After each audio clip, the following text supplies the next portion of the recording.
আসসালামু আলাইকুম সুপ্রিয় শিক্ষার্থী বন্ধুরা, আজকে আমরা কারশফের সূত্র প্রয়োগ করে 3 নাম্বার অঙ্ক করব। তো এই অঙ্কটিতে বলা হয়েছে যে কারশফের সূত্র প্রয়োগ করে প্রতি শাখার কারেন্ট বের করো। তো কারশফের সূত্র ব্যবহার করে প্রতি শাখার কারেন্ট নির্ণয় করার জন্য এখানে কিন্তু এর আগের যে অঙ্কগুলো আমরা করেছি সেগুলো দুইটি সোর্স ছিল, এখানে তিনটি সোর্স দেয়া আছে। তো তিনটি সোর্স দেখে ভয় পাওয়ার কোনো কারণ নেই, আমরা আগের মতোই দুইটি লুপ ধরে নিয়ে কাজ করব। তো প্রথমে আমরা যে সার্কিটটি এখানে আছে এটিকে অঙ্কন করে নিয়ে কারেন্টের ডিরেকশনগুলো দেখিয়ে দিব।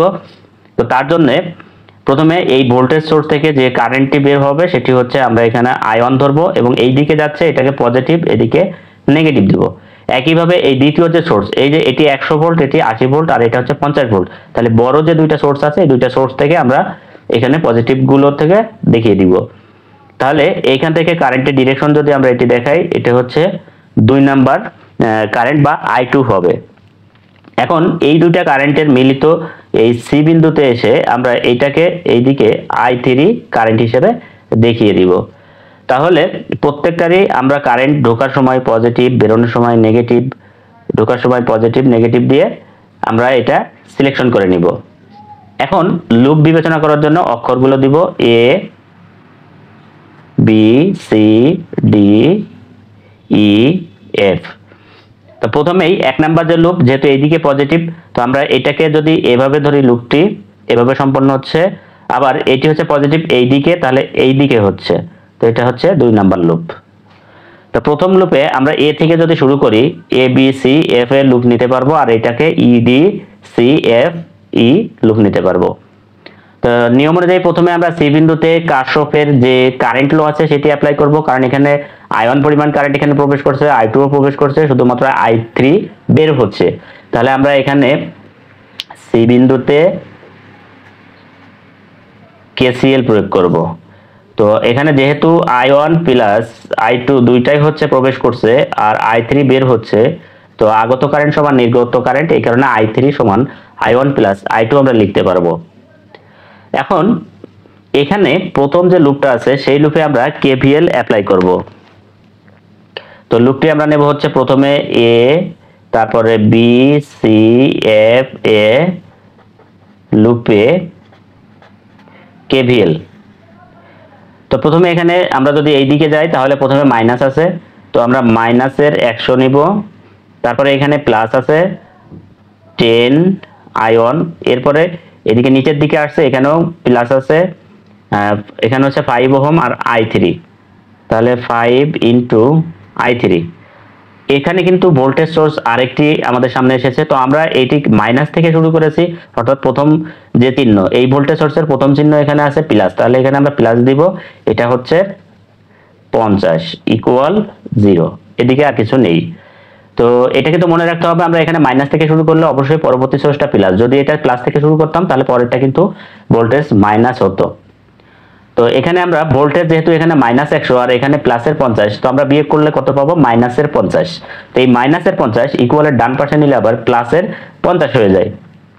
তাহলে আমরা এখানে লিখবো কারেন্ট বাম পাশে রেখে I1 10 I1 প্লাস এখানে 5 I3, I3 জায়গায় আমরা নিয়ম অনুযায়ী এখানে I1 প্লাস I2 বসিয়ে দিব সমান, আর এই 100 থেকে 50 গেলে -50, আর ডান পাশে আসলে প্লাসের 50 হয়ে যাবে। এবারে I1 I2 কে গুণ করে দেব, 10 I1 plus 5 I1 plus 5 I2 সমান 50।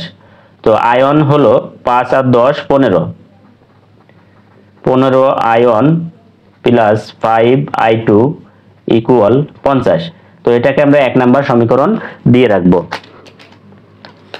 এরপরে আরেকটি লুপ হচ্ছে, এখানে ই থেকে শুরু করব আমরা, E D C F E, এই লুপেও আমরা কি করব? KVL অ্যাপ্লাই করব।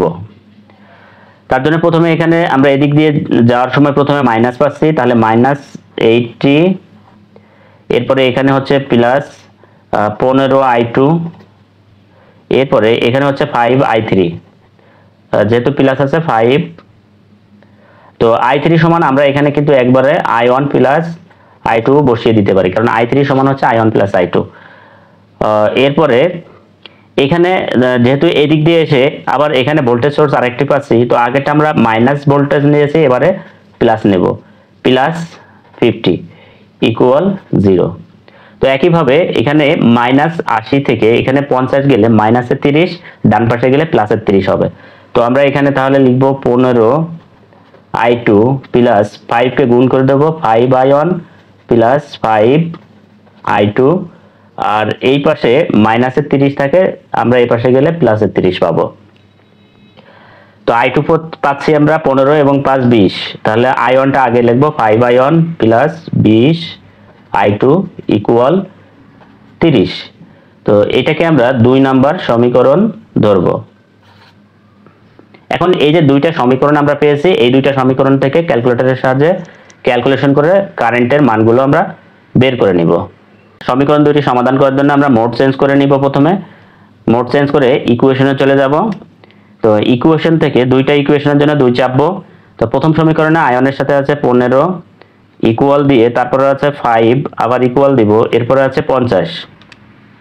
এরপরে দ্বিতীয় সমীকরণে আয়নের সাথে আছে 5 আর এখানে i2 এর সাথে আছে 20 ইকুয়াল দিয়ে এখানে 30। তো এখানে x এর মান যেটা, এটা হচ্ছে আমাদের আয়নের মান। তাহলে i1 সমান সমান আমরা পাচ্ছি এখানে 3.09, অতএব i1 সমান 3.09। এবং এখানে i2 পাবো হচ্ছে আবার ইকুয়াল দিলে 0.727 পাচ্ছি। তো 0.727, তাহলে এগুলো সবই কিন্তু অ্যাম্পিয়ার যেহেতু কারেন্ট।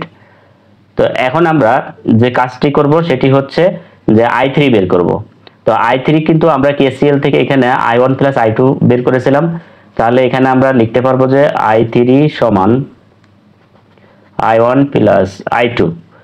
তাহলে এখানে পাবো হচ্ছে দুইটা যোগ করলে 3.09 প্লাস 0.729, 3.81 অ্যাম্পিয়ার।